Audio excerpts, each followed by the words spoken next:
Ayun mga guys, nandito nga pala tayo sa motor shop and si Sky mga guys. Yan, bali, unang linis ng panggilid niya yan mga guys.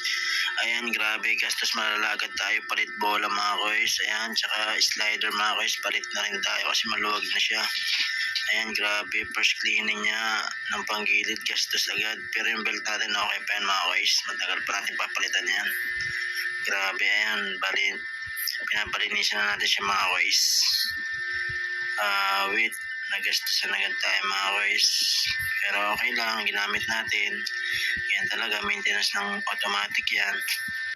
Yun, ngayon ko lang napagtanto mga guys, ma-maintenance talaga ang automatic. Pero pagdating sa traffic, yan, comfortable pa rin ang automatic gamitin mga guys.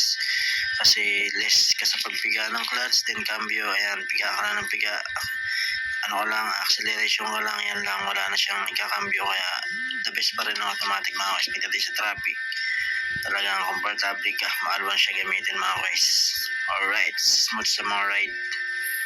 Yan mga guys, dahil yan ang ending, yan, magtutuyo muna tayo dahil nagasasan tayo ngayon. Yan, tiyaga muna tayo sa tuyo. Kasi malaki-laki ang nagasas natin ngayon. Isang bagsak natin is 1-2 plus ang nagasas natin kay Sky. Ayan, tiyaga muna tayo sa tuyo ngayon. Yan ang ulamin natin mga guys. Pagkatapos natin magpaayos ng motor, ayan, tuyo tayo ngayon.